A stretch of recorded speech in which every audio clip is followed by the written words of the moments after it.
नीतीश कुमार की राजनीति को देखते हुए कब क्या फैसला लेंगे, इसका कयास लगाना बहुत मुश्किल है।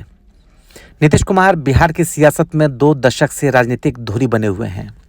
वो अपनी सुविधा के अनुसार जब चाहते हैं बीजेपी के साथ हाथ मिलाकर सरकार बना लेते हैं और जब चाहते हैं साथ छोड़कर कांग्रेस आरजेडी की नाव पर सवार हो जाते हैं। 70 के दशक में जनता पार्टी के साथ सियासी पारी शुरू करने वाले नीतीश कुमार को सियासी बैलेंस बनाकर चलने वाला नेता कहा जाता है। बीजेपी के साथ रहते हुए भी विपक्षी दलों के चहेते बने रहे। इसी का नतीजा है कि जब चाहते हैं वो इधर से उधर और उधर से इधर सियासी पाला बदलते रहते हैं। नीतीश कुमार ने 1998 में बीजेपी के साथ दोस्ती की थी जो 2013 तक चली। 2014 में बीजेपी ने नरेंद्र मोदी के नाम को प्रधानमंत्री पद के लिए आगे बढ़ाया तो नीतीश कुमार ने एनडीए से नाता तोड़ लिया। नीतीश कुमार ने बीजेपी से अलग होने के बाद आरजेडी के प्रमुख लालू प्रसाद यादव और कांग्रेस के साथ गठबंधन कर लिया और बिहार में 2015 विधानसभा का चुनाव लड़े थे। नीतीश लालू यादव की जोड़ी ने बिहार विधानसभा चुनाव में बीजेपी का सफाया कर दिया। महागठबंधन की सरकार बनी। नीतीश कुमार मुख्यमंत्री बने तो तेजस्वी यादव ने डिप्टी सीएम की कुर्सी संभाली। 2017 में नीतीश कुमार का अचानक मन बदला और उन्होंने सियासी पलटी मारी। जेडीयू ने आरजेडी कांग्रेस के साथ गठबंधन तोड़कर बीजेपी के साथ हाथ मिलाकर सरकार बना ली। नीतीश ने 2020 का विधानसभा चुनाव बीजेपी के साथ मिलकर लड़े, लेकिन बिहार में 2 साल सरकार चलाने के बाद 2022 में फिर सियासी पलटी मारी। नीतीश ने एक बार फिर से बीजेपी के साथ दोस्ती तोड़ दी और कांग्रेस, आरजेडी और लेफ्ट पार्टियों के साथ मिलकर सरकार बना लिया।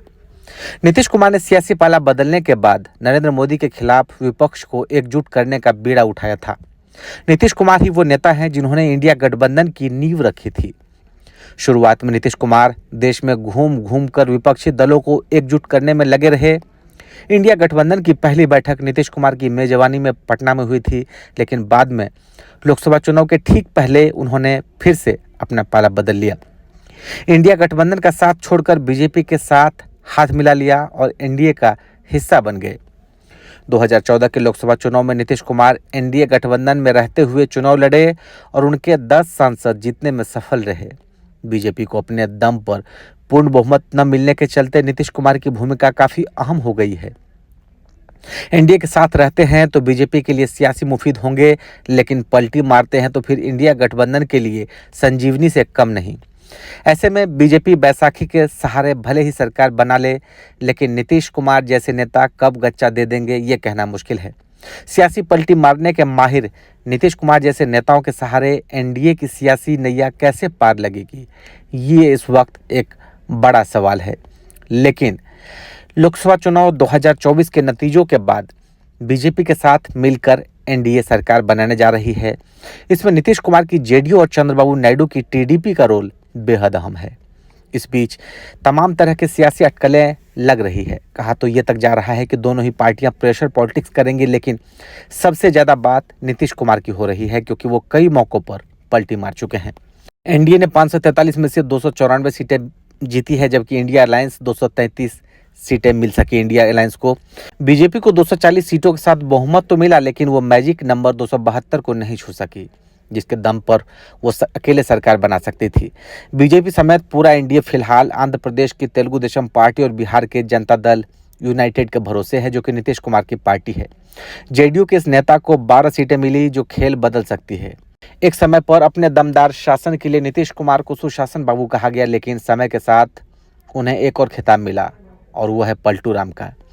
कहा गया कि वो बार बार अपने राजनीतिक स्टैंड बदलते हैं।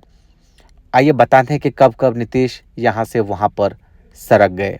इसी साल जनवरी 2024 में नीतीश कुमार एकदम से आरजेडी और इंडिया ब्लॉक से रिश्ता तोड़कर एनडीए में शामिल हो गए। नीतीश वैसे तो आरजेडी के सपोर्ट से ही बिहार के सीएम बने थे, लेकिन नाता तोड़ने पर भी इस पर फर्क नहीं पड़ा। वे एनडीए की मदद से सीएम बने।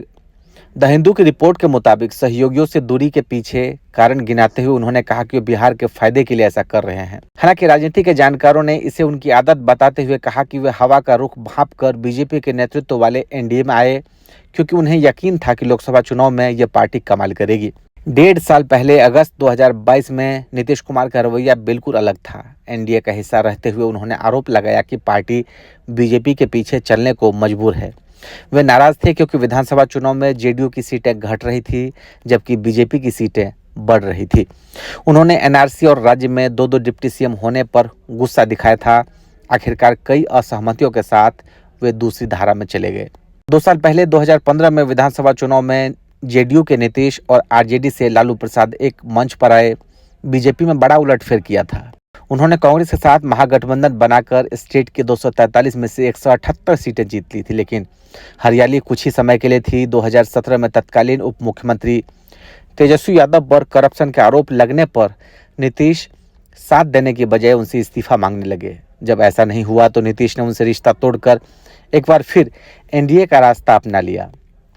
जून 2013 में बीजेपी ने पीएम नरेंद्र मोदी, यानी कि तब के गुजरात के मुख्यमंत्री थे, उनको चुनाव अभियान का प्राइम फेस बनाया। ये एक तरह का सिग्नल था, लोकसभा में पार्टी की तरफ से वही पीएम चेहरा होंगे। नीतीश रूठ गए। उन्होंने आरोप लगाया कि बीजेपी अपने सीनियर साथियों को धोखा देती है और किनारे लगाती है, जैसे कि लालकृष्ण आडवाणी को। इसके साथ ही नीतीश ने एनडीए के साथ अपना 17 साल पुराना नाता खत्म कर दिया था। तोड़ने जोड़ने का ये सिलसिला तब से ही लगातार चला आ रहा है।